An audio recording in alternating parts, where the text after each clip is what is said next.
Hey everyone, I'm Ephraim Ausch from Tactical Logistic Solutions. We're an end-to-end logistics provider for Amazon and e-commerce sellers. I have here a very special guest, a good friend of mine, Nadav from CapEc. It's good to see you. Great to be here. So I'm Nadav Gorlicki, founder and CEO of CapEc. CapEc was started about 4 years ago to give finance solutions for growing sellers, um, partnering with them to finance their inventory and allowing them basically to never stock out and have as much as inventory as they need as they grow without having to make an equity investment or risk their own money. We believe in this structure to allow sellers to grow to their full potential. Where do you see, Nadav, where sellers are really struggling now?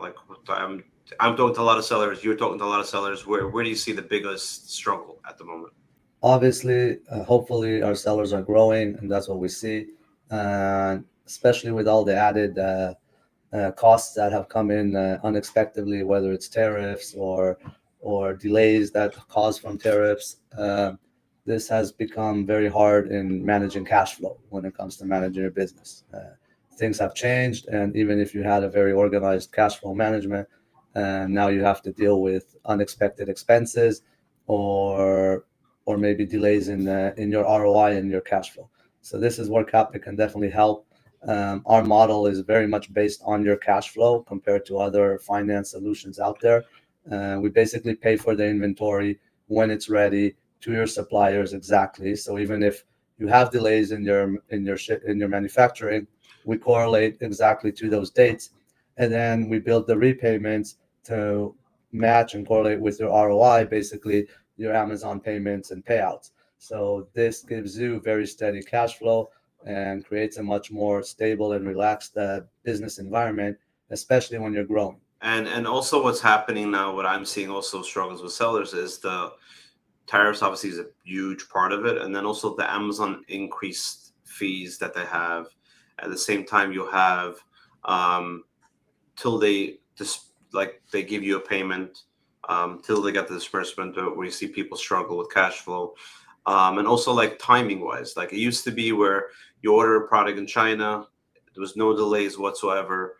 Now, yeah, there's not really delays on the order. There's not really delays in manufacturing, except if there was an issue with manufacturing. We see a lot of delays getting into Amazon, right? So people have to now order more in advance. People have to order more product in advance because they don't want to run out of stock, right? So that's where also I've seen causing a lot of times cash flow issues where like when you have a seasonal seller or somebody that does usually like gifting items, for example, right? They do well all year round as a product, but in holiday season they become a gifting item. So going from regular sales to 4x, 5x, you have certain brands that do that 4x, 5x. They need to be able to fund those POs, right? And buy that. And problem is that all year round they have only one-time sales.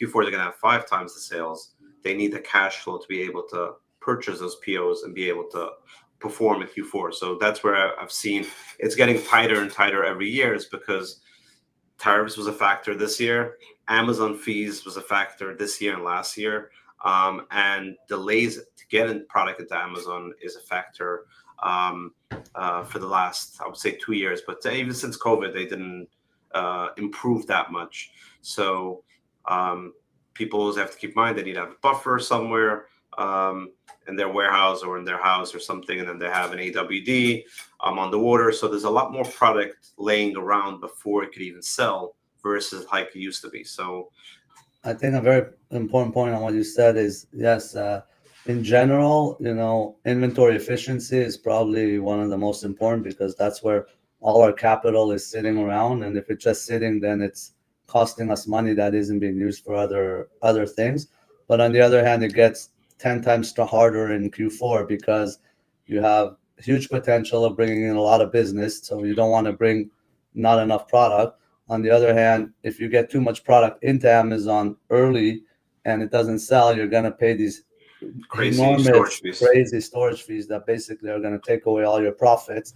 So, working with a buffer facility like you have at 3PL is a great place because at least, even if you over ordered, you can keep that product in the warehouse and just sell it off during Q1 of next year.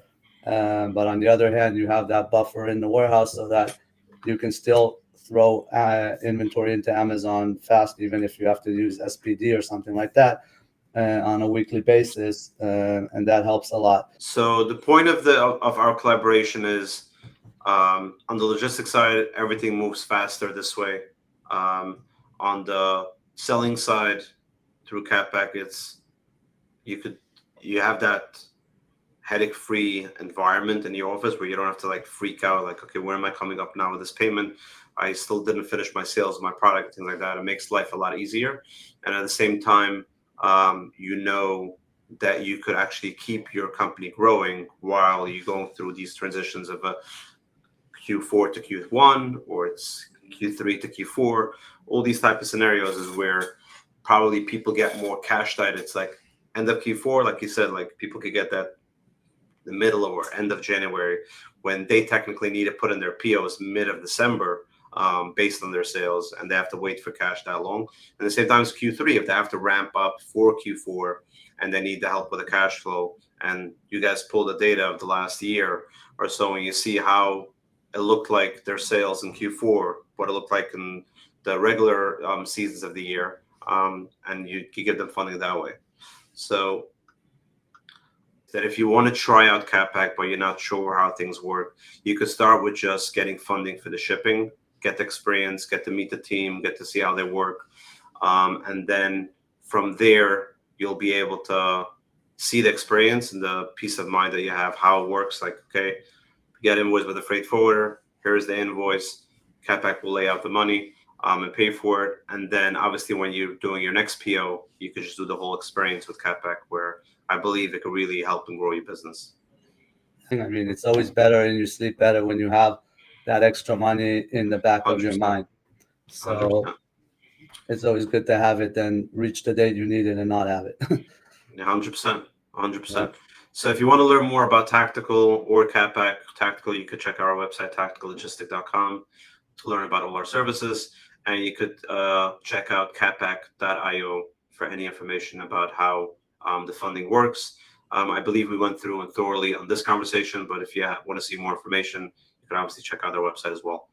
Thank you so much, Nadav, for coming on, having a conversation, and I'm really excited and looking forward to our future collaboration. Thanks, Evan, for having me, and it's great. And I'm sure this collaboration will give a lot to all our clients.